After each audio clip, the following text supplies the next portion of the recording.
It's good to be with you this morning. We've got a good turnout, actually. I think there's 37 household screens visiting, which is just great. And today's the last in our series over these, really since we came back in September. We've been following a series just on Christian discipleship, picking up themes of Christian discipleship, and we've ebbed and flowed through all of that. And today's the last of the series, and it's about faith. It's about the simplicity of faith. It's about that we are defined so often as a people of faith. I mean, they talk nationally about faith communities and what the faith communities. It's the way that the language that ring fences us and people like us, not just Christians, of course, other faith communities as well. But we are known as people of faith. It's that defining characteristic.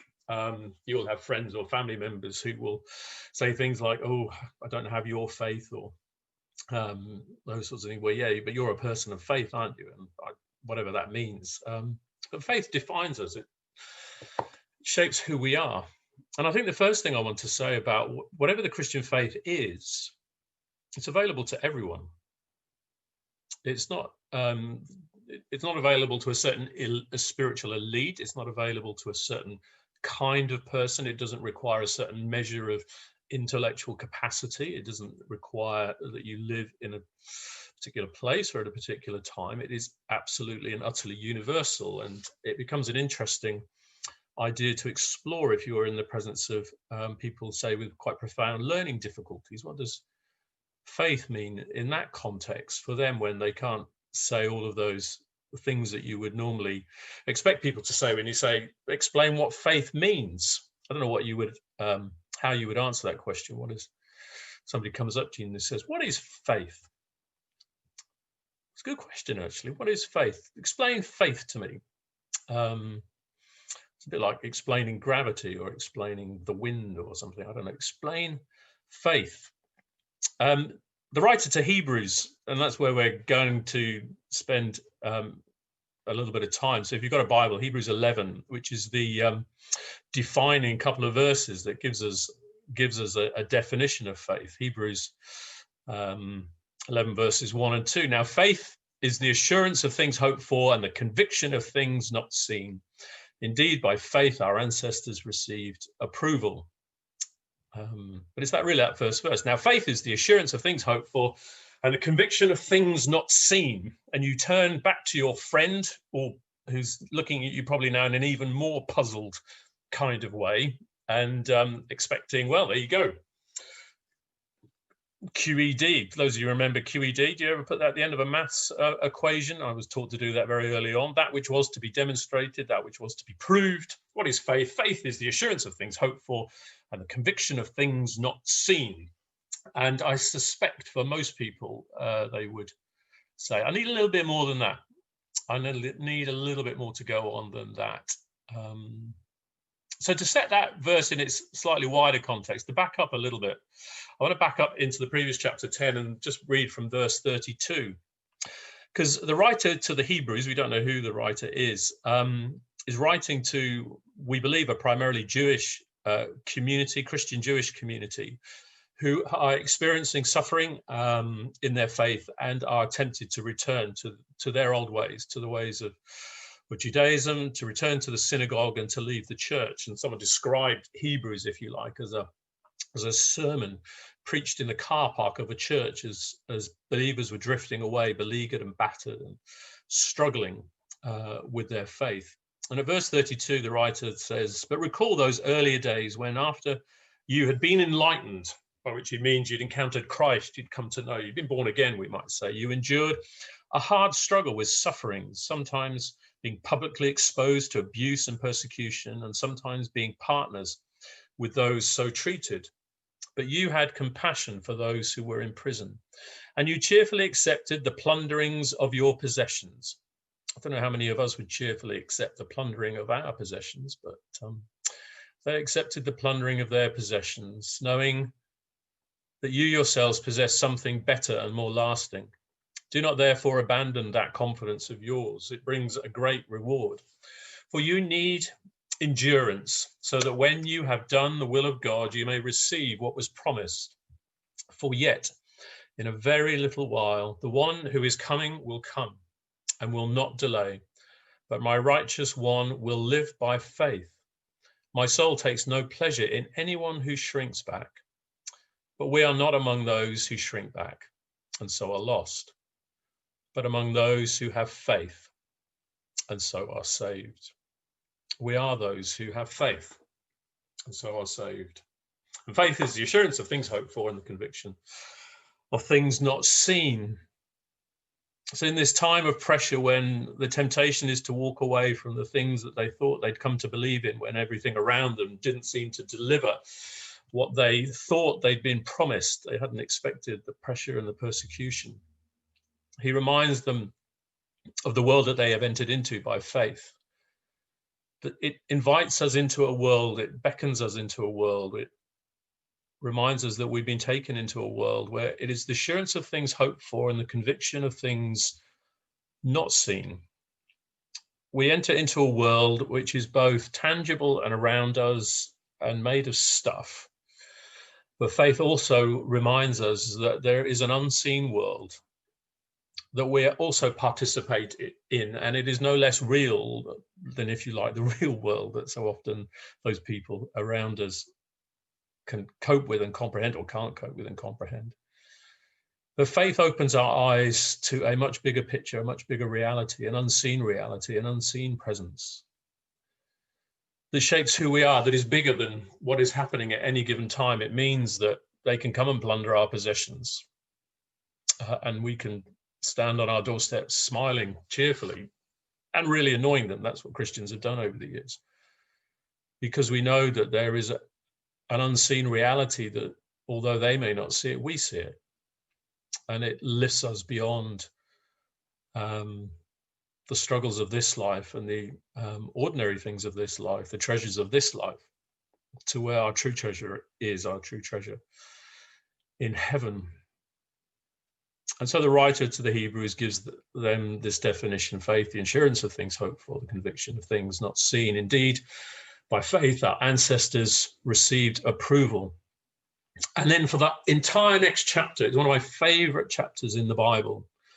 He tells story after story of broken and strange people who form the basis of our faith, imperfect people who weren't perfect, who didn't get it right.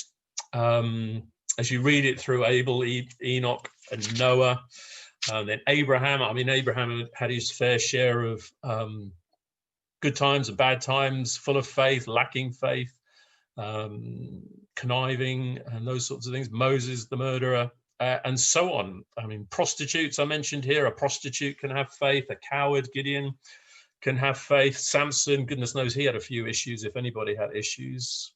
He's an exemplar of faith. Jephthah and Barak, Samuel, David, the prophets. I mean, these are complicated, strange people that the writer holds up as exemplars of faith. And what it means is there's a space for us. No matter what you have done, there's somebody in this list who has done worse. No matter what you are struggling with, there is someone in this list who encountered worse, struggled with more. Jeremiah's depression, you name it. It's all listed in this community. Faith is told in the stories of people. That's how you explain faith to somebody. If somebody asks you, what is faith? It's much easier to show them than to tell them. It's to say, come here and meet my friend Judy.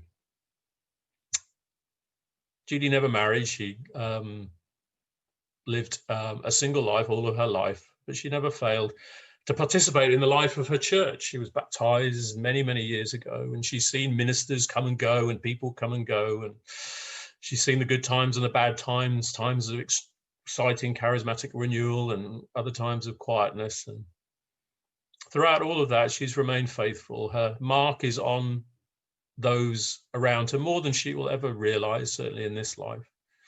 Those who she has inspired and shaped, and now perhaps in in the twilight of her life, when so much around her is struggling, you enter into mystery when you pray with her, because it's all there. And when you read the scriptures and when you pray, she's word perfect.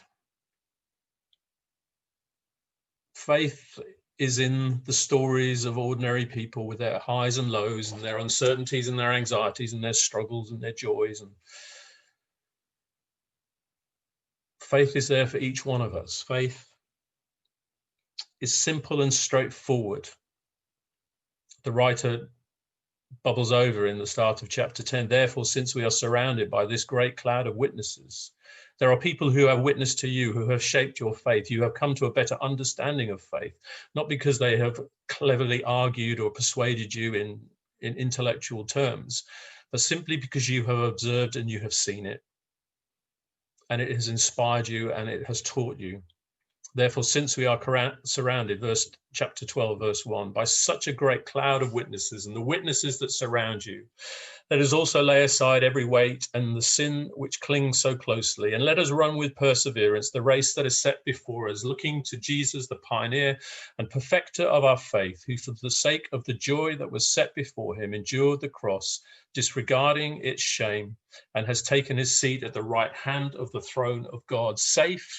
Faith is simply the choice each day to run with perseverance the race marked out for you, fixing your eyes on Jesus, whatever the day holds for you. I choose again to fix my eyes on Jesus